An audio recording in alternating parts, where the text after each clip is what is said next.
स्वागत है दोस्तों आप सभी का आपके अपने YouTube चैनल सीजी ज्ञान पर। दोस्तों आज के इस वीडियो में हम Chhattisgarh pre BEd pre DEd 2025 के लिए इम्पोर्टेंट जीके देखेंगे जो कि होगा शिक्षण अभिरुचि से। लेकिन इससे पहले दोस्तों अगर आप नए स्टूडेंट हैं तो जान लीजिए सिलेबस क्या रहेगा 2025 के लिए, चाहे वो प्री बीएड हो या प्री डीएड हो। तो देखिए 30 प्रश्न दोस्तों आपका आएगा शिक्षण अभिरुचि से, 30 प्रश्न आएगा आपके रीजनिंग से, 20 प्रश्न आएगा आपके जीके से, 10 प्रश्न हिंदी से और 10 प्रश्न जो है आपके अंग्रेजी से आएगा। कुल मिला के दोस्तों आपका जो है 100 प्रश्न पूछा जाएगा, 100 अंकों का होगा, चाहे वो प्री बीएड हो या प्री डीएड हो। तो ये है इसका सिलेबस दोस्तों। आज हम इस वीडियो में आपको शिक्षण अभिरुचि के जो है प्रश्न कराएंगे। पिछले साल या जितने जो एग्ज़ाम हुए हैं अभी तक उस क्वेश्चन के आधार पर जो अच्छे से प्रश्न पूछा गया है, जैसे शिक्षण अभिरुचि का पहले जो है 2021-22 में लो लेवल का जो है प्रश्न पूछा जाता था, लेकिन अभी 2 साल जो है शिक्षण अभिरुचि का प्रश्न भी इम्प्रूव किया गया है। अच्छे लेवल के प्रश्न आते हैं दोस्तों, बहुत ही टफ प्रश्न रहता है। तो उसी के आधार पर जो है हम ये प्रश्न कराएंगे आपको 2025 के लिए। तो ज़रूर चैनल को सब्सक्राइब कर दीजिएगा और बेल आइकन को ज़रूर ऑन करके रखिएगा ताकि जो भी हम वीडियो डालें उसका नोटिफिकेशन आपको मिले। तो चलिए स्टार्ट करते हैं। पहला प्रश्न दोस्तों, अगर आप तैयारी कर रहे हैं तो चैनल को जरूर सब्सक्राइब कर दीजिएगा, बहुत ही इंपॉर्टेंट प्रश्न होने वाला है।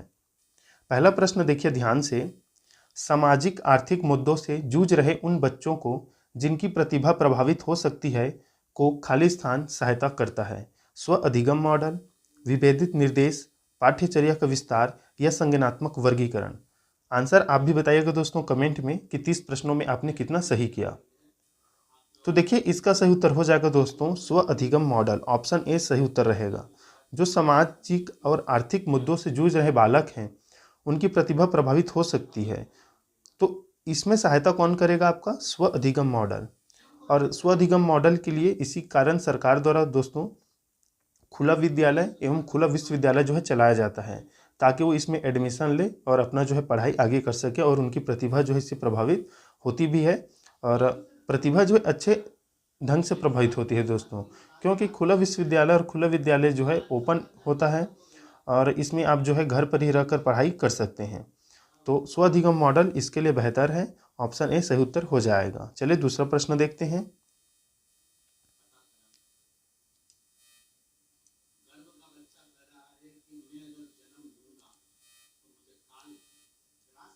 देखिए दोस्तों दूसरा प्रश्न है आपके प्री बीएड प्री डीएड के लिए, सीखने का वह मॉडल जो बच्चों की सृजनात्मकता को उत्प्रेरित करता है। बैंकिंग मॉडल, रचनावादी मॉडल, प्रोग्रामिंग मॉडल या उपरोक्त में से कोई नहीं। महत्वपूर्ण प्रश्न है ये। सीखने का वह मॉडल जो बच्चों की सृजनात्मकता को उत्प्रेरित करता है। तो देखिए इसका सही उत्तर हो जाएगा दोस्तों ऑप्शन बी रचनावादी मॉडल। रचनावादी मतलब दोस्तों रचना करना, मतलब निर्माण करना। तो जहाँ पर रचना और निर्माण होगा वहीं पर आपका सृजनात्मकता होगा।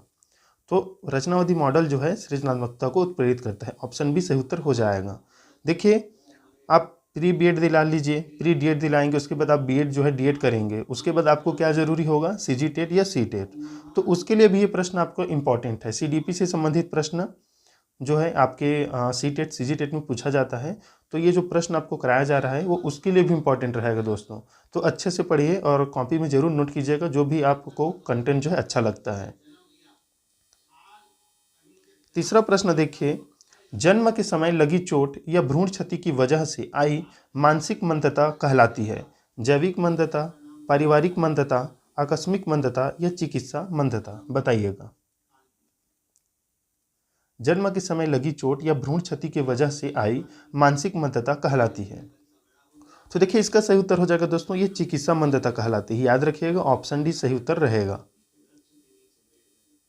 ये जो प्रश्न है दोस्तों आपके शिक्षण अभिरुचि और सीडीपी से है और आपके जो व्यापम द्वारा एग्जाम लिया जाता है प्री बीएड और प्री डीएड का, तो इसी लेवल का प्रश्न पूछा जा रहा है। तो उसी ढंग से हम इसको करा रहे हैं, जरूर पढ़िएगा और चैनल को जरूर सब्सक्राइब करके रखिए। पियाजे के अनुसार संज्ञानात्मक बाल विकास की कितनी अवस्थाएं होती है? 3, 4, 5 या 6 अवस्थाएं? बताइएगा, महत्वपूर्ण प्रश्न है। तो देखिए दोस्तों पियाजे के अनुसार संज्ञानात्मक बाल विकास की जो अवस्था है वो होती है दोस्तों आपके ऑप्शन बी 4 अवस्था। पहली अवस्था होती है दोस्तों आपके संवेदी पेशी अवस्था, दूसरा प्राक संक्रियात्मक अवस्था, तीसरा मूर्त अवस्था और चौथा अमूर्त अवस्था। इतना याद रखिएगा दोस्तों। आगे की वीडियो में हम धीरे धीरे जो है क्वेश्चन के लेवल को बढ़ाएंगे, उसमें आप समझते जाएंगे। पांचवा प्रश्न, निम्नलिखित में से कौन संश्लेषण का उदाहरण है? निबंध लिखना, भाषण देना, प्रमेय सिद्ध करना या चित्र रंगना, बताइए। तो देखिए इसका सही उत्तर है दोस्तों चित्र रंगना। ऑप्शन डी सही उत्तर हो जाएगा। संश्लेषण का उदाहरण चित्र रंगना है, क्योंकि इसमें चित्र रंगना में जो सार संग्रह वो सम्मिलित होता है। तो ऑप्शन डी इसका राइट आंसर रहेगा। इतना याद रखिएगा इसमें।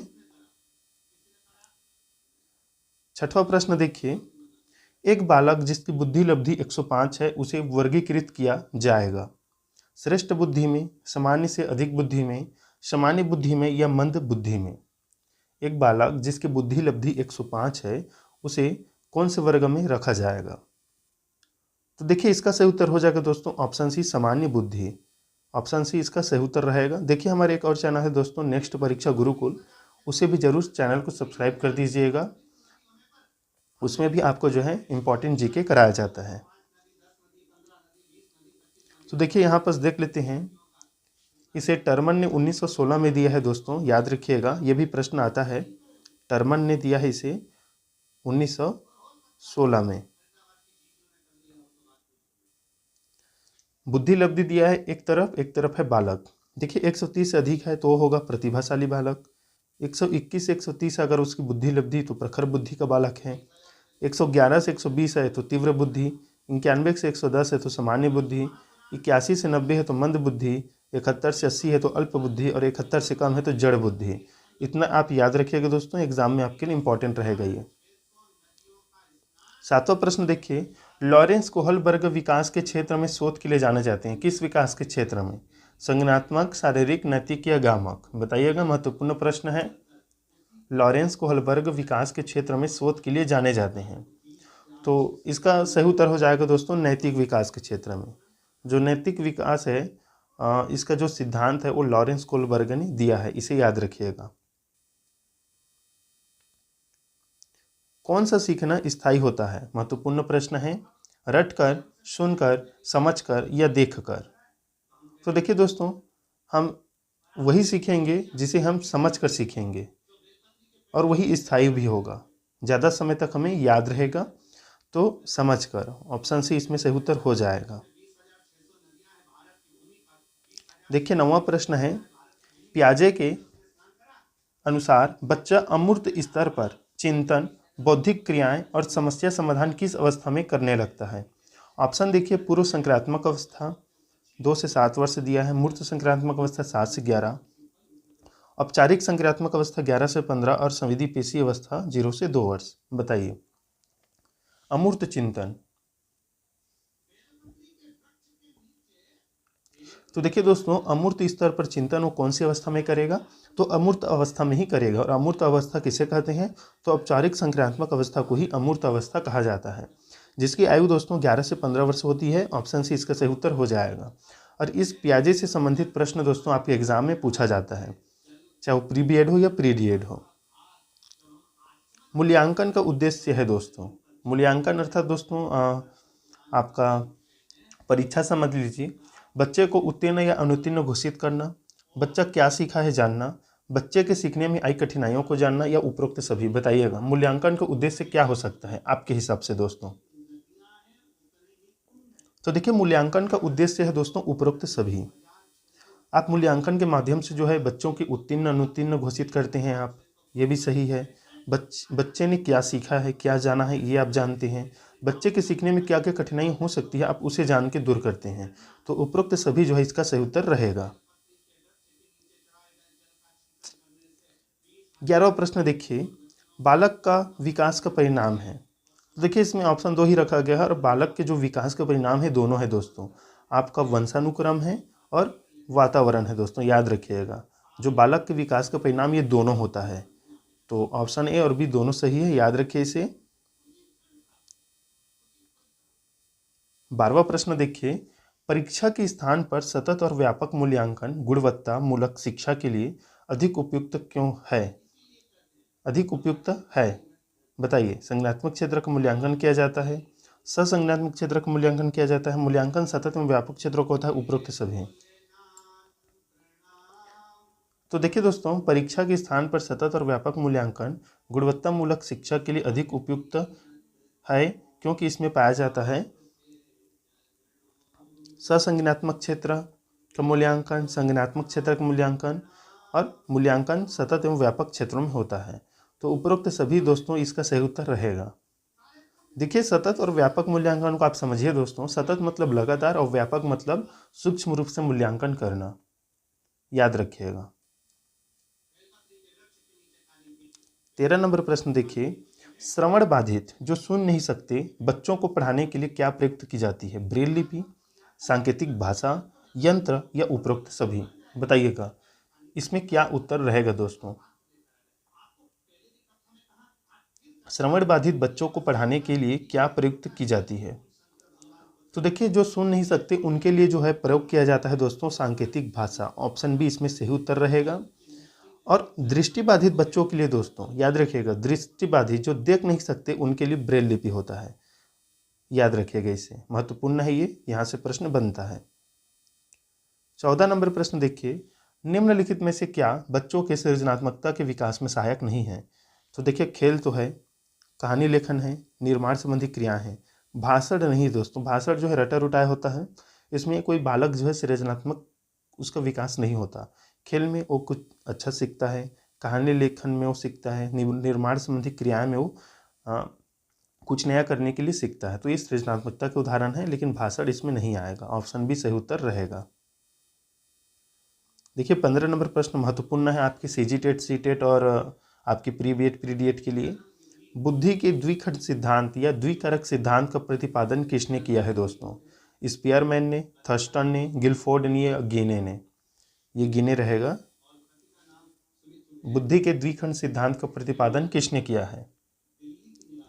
तो देखिए, बुद्धि के दो कारक सिद्धांत का प्रतिपादन स्पीयरमैन ने किया है दोस्तों। इनके अनुसार जो बुद्धि है उसमें दो कारक पाया जाता है, सामान्य कारक और विशिष्ट कारक। सामान्य कारक को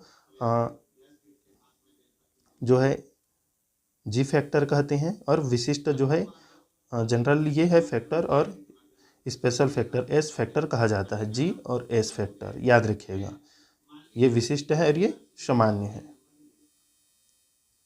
महत्वपूर्ण प्रश्न, हार्वर्ड गार्डनर द्वारा निम्न में से एक को छोड़कर बाकी सभी बुद्धि के प्रकार बताए गए हैं। हार्वर्ड गार्डनर ने दोस्तों बहुबुद्धि का सिद्धांत दिया है। तो इनके अनुसार जो है दोस्तों कितने बुद्धि के प्रकार दिए गए हैं और किसको छोड़ा गया है? देखिए, इसमें दिया गया ऑप्शन में भाषा है, सृजनात्मकता है, अंतर्व्यक्तिक कौशल है, अंतःव्यक्तिक कौशल है। तो देखिए, हार्वर्ड गार्डनर द्वारा निम्न में से एक को छोड़कर, तो किसको छोड़कर? सृजनात्मकता को। ये उनके बुद्धि का प्रकार नहीं है। भाषाई बुद्धि पाया जाता है मनुष्य में, अंतर्व्यक्तिक बुद्धि, अंतःव्यक्तिक बुद्धि, साथ ही साथ दोस्तों तार्किक बुद्धि पाया जाता है, स्थानिक बुद्धि पाया जाता है, शारीरिक बुद्धि पाया जाता है और संगीत बुद्धि पाया जाता है। कुल 7-8 बुद्धि पाए जाते हैं दोस्तों। अभी हाल में जो है इसमें 9 बुद्धि हो गया है, लेकिन एनसीईआरटी में जो है 8 बुद्धि का ही जिक्र किया गया है, इसे भी याद रखिएगा।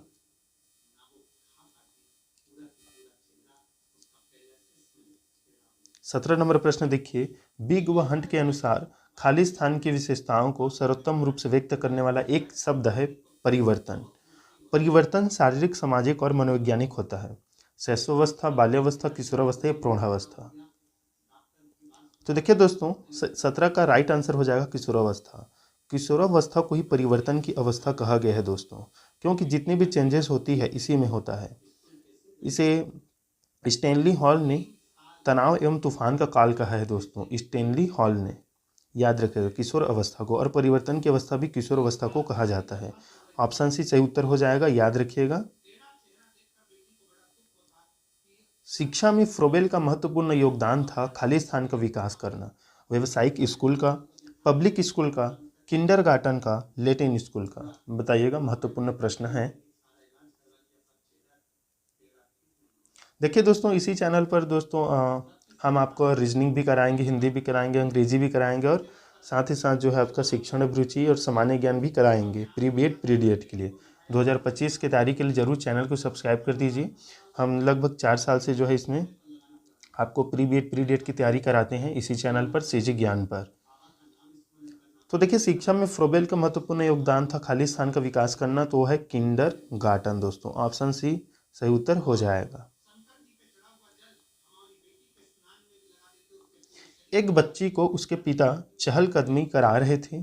बच्ची जानती थी कि चिड़िया जैसी चीजें होती है, परंतु उसने कभी पतंग को नहीं देखा था। पतंग को देखकर उसने कहा, चिड़िया को तो देखो। उसके पिता ने कहा, यह एक पतंग है। यह उदाहरण दिखाता है दोस्तों सम्मिलन का, समायोजन का, संरक्षण का, वस्तु के प्रदर्शन का।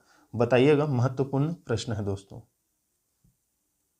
देखिए, एक बच्ची जो है वो उसने कभी पतंग नहीं देखा है, लेकिन वो जानती है कि चिड़िया जैसी चीज़ें होती है, इसलिए उसने पतंग को भी देखकर चिड़िया कह दिया।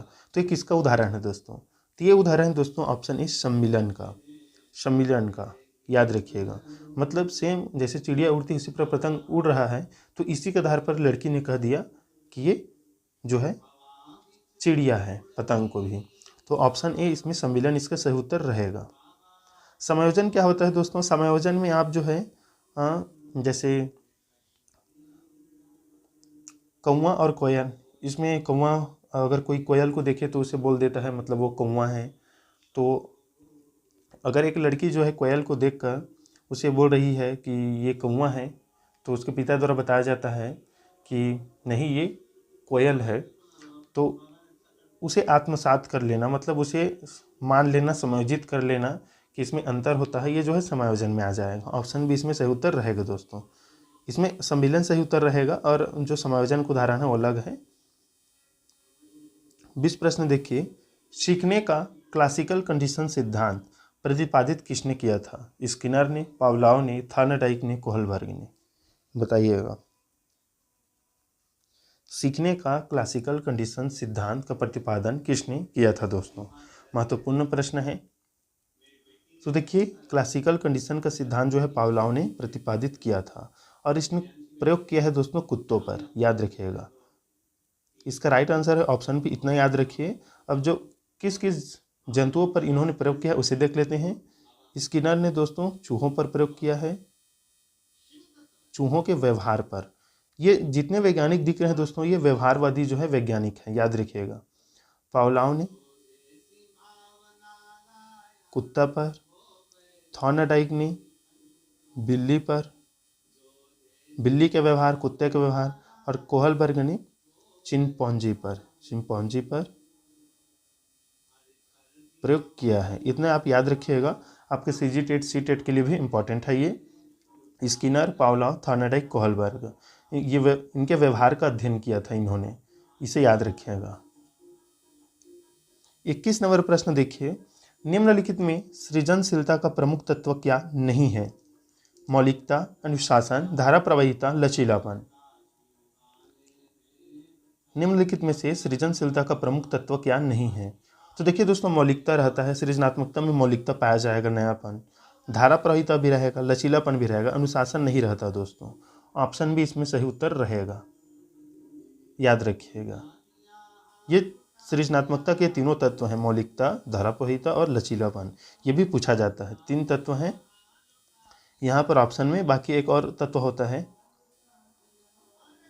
22 नंबर प्रश्न देखिए, संकेत अधिगम, अधिगम मतलब सीखना होता है दोस्तों, याद रखिएगा। संकेत अधिगम के अंतर्गत निम्नलिखित सीखा जाता है? मनोविज्ञान, पारंपरिक अनुकूलन, वातावरण या मनोदैहिक।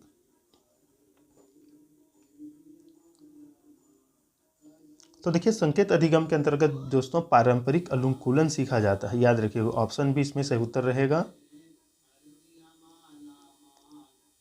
सीखने के प्रयास और भूल सिद्धांत के प्रतिपादन हैं या प्रतिपादक हैं?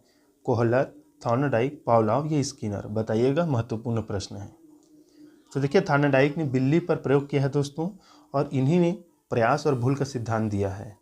ऑप्शन बी जो है सही उत्तर हो गया या हो जाएगा दोस्तों। ऑप्शन बी इसमें राइट आंसर है। प्रयास और भूल सिद्धांत किसने दिया है?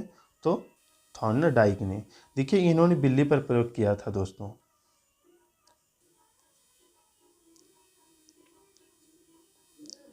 एक कक्षा में व्यक्तिगत विभिन्नताओं के क्षेत्र हो सकते हैं। व्यक्तिगत भिन्नता दोस्तों, जैसे प्रत्येक व्यक्ति एक समान नहीं होते हैं, उनके व्यवहार में, उनके देखने में, सभी में जो है भिन्नताएं पाई जाती है। तो क्या क्या में वो भिन्नताएं आपको मिल सकता है? रुचि में, सीखने में, चरित्र में, उपरोक्त सभी में, बताइए दोस्तों। तो देखिए कक्षा में अगर व्यक्तिगत भिन्नता है तो रुचि में मिलेगा, उनकी रुचि में कोई पेंटिंग करने में रुचि लेता है तो कोई लेखन में लेता है, तो अलग अलग होता है सबका। सीखने में भी है, चरित्र में भी है, तो उपरोक्त सभी इसका सही उत्तर हो जाएगा। देखिए दोस्तों हमारे चैनल पर दोस्तों 3-4 साल से जो वीडियो अपलोड है प्री बीएड या प्री डीएड का, तो उन्हें भी जाकर आप देखते रहिए। पहले से तैयारी करना चाहते हैं तो जाकर देखते रहिए, आपको अंदाज़ा होगा किस प्रकार से प्रश्न आता है। महत्वपूर्ण है सभी आपके लिए, प्री बीएड और प्री डीएड, और साथ ही साथ सीजी टेट सी टेट के लिए भी जो है आपका ये फ़ायदेमंद है ये वीडियो। तो सभी जो वीडियो अपलोड है प्लेलिस्ट बना हुआ है, इसका भी प्लेलिस्ट बना देंगे 2025 के लिए। तो उसी पर्टिकुलर जो है प्लेलिस्ट को भी देख के रखिएगा सब्सक्राइब करके। एक 13 वर्षीय बालक बात बात में अपने बड़ों से झगड़ा करने लगता है और हमेशा स्वयं को सही साबित करने की कोशिश करता है। वह विकास की किस अवस्था में है? बताइएगा दोस्तों। प्रारंभिक बाल्यावस्था, किशोरावस्था, युवावस्था और बाल्यावस्था। बहुत ही आसान सा जवाब है इसका। बताइए दोस्तों, मैंने परिवर्तन की अवस्था बताया था, तो देखिए परिवर्तन की अवस्था जो किशोरावस्था में होता है यही इसका सही उत्तर है। वो अपने ही आप को सही साबित करने लगता है।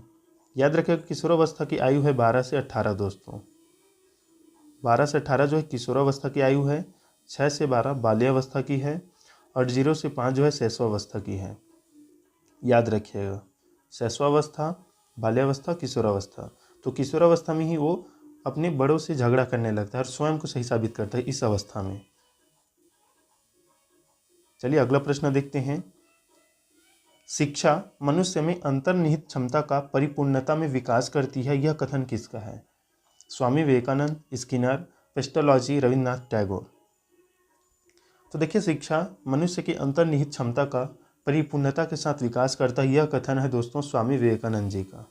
ऑप्शन ए जो है सही उत्तर है। और ऐसे प्रश्न पूछे जाते हैं दोस्तों, याद रखिएगा ऑप्शन ए सही उत्तर है। स्वामी विवेकानंद जी ने कहा था कि जो शिक्षा होती है वो मनुष्य में जो पहले से जो क्षमता होता है अंतर्निहित, उसके आत्मा में निहित, उसी का विकास करती है शिक्षा।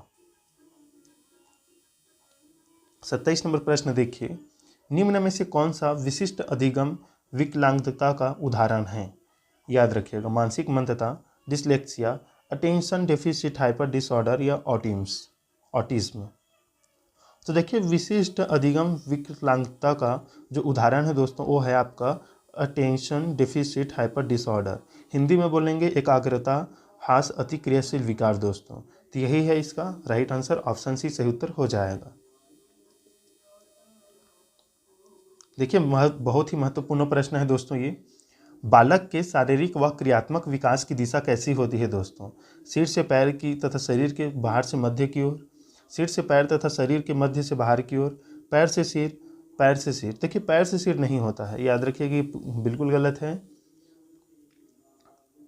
सही उत्तर रहेगा दोस्तों ऑप्शन बी। सिर से पैर की ओर विकास होता है एक बच्चे का, याद रखिएगा पहले सिर का विकास होगा फिर इधर पैर की तरफ आएगा। शरीर के मध्य से बाहर की ओर यहाँ का विकास पहले होगा फिर वो हाथ की तरफ जाएगा। तो ऑप्शन बी जो है सही उत्तर रहेगा।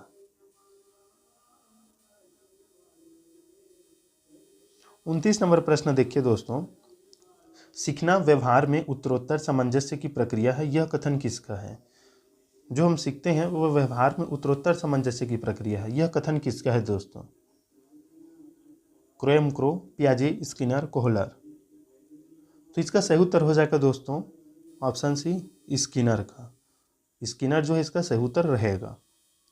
देखिए इस वीडियो का लास्ट प्रश्न है। सामाजिक अधिगम आरंभ होता है अलगाव से, मतलब अलग होने से, भीड़ से, संपर्क से, दृश्य श्रव्य सामग्री से। जो सामाजिक सीखना होता है वो किससे आरंभ होता है? तो देखिए दोस्तों अलग होने से तो आप सीख नहीं सकते, भीड़ से नहीं, दृश्य श्रव्य सामग्री से सीख सकते हैं, लेकिन इससे अच्छा उदाहरण है दोस्तों संपर्क से। आप दूसरों के साथ संपर्क में आएंगे तो ज़्यादा बेहतर ढंग से सीख पाएंगे। तो ऑप्शन सी इसका सही उत्तर हो जाएगा। तो दोस्तों ये थे इंपॉर्टेंट 30 प्रश्न आपके शिक्षण अभिरुचि से, या आप समझ सकते हैं सीडीपी से, क्योंकि व्यापम जो है आपका 2 साल से जो है सीडीपी से ही प्रश्न उठा रहा है शिक्षण अभिरुचि में। तो हम थोड़े से लो जो है प्रश्न भी कराएंगे दोस्तों, हाई प्रश्न भी कराएंगे, ताकि आपके एग्ज़ाम में जो है अच्छा नंबर आए। देखिए सभी जो है प्री डीएड करना चाहते हैं, ज़्यादातर जो है स्टूडेंट प्री डीएड करना चाहते हैं, क्योंकि इसमें वैकेंसी ज़्यादा आता है ऐसा समझकर प्री बीएड कम कर रहे हैं इस बार। लेकिन देखिए दोस्तों, प्री बीएड जो भी मिल रहा है, प्री डीएड हो या बीएड हो, कर लीजिएगा, क्योंकि आगे चलकर जो है दोनों काम आएगा। हो सकता है ये प्री डीएड जो है 2030 में, उसके बाद ये बंद हो सकता है, ऐसा कहा जाता है। क्योंकि अभी जो एक और कोर्स चल रहा है आईटेप का, जिसमें 4 साल 12वीं के बाद जो है आप सीधा कर सकते हैं, जिसमें आप साइंस बीए बीकॉम जो है उसमें लिया जाता है, तो ये होगा। तो डेट 2030 के बाद ऐसा बंद हो सकता है। लेकिन देखिए प्री बीएड कीजिए या प्री डीएड कीजिए, जल्दी से आप इसे मतलब एग्ज़ाम को कर लीजिए और अगले साल 2025 की तैयारी कीजिए, बहुत ही ज़रूरी है। क्योंकि वैकेंसी जो है आपका 1 से 2 साल के बाद ही आने की जो है संभावना दिख रही है। तो आप अगर कर ले लीजिएगा तो आपके लिए जो है बेनिफिट होगा। चैनल को जरूर सब्सक्राइब कर दीजिएगा, और जितने भी पुराने वीडियो हैं प्लेलिस्ट पर उन्हें भी जाकर देखिए दोस्तों। मिलते हैं दोस्तों नेक्स्ट वीडियो में, तब तक के लिए धन्यवाद।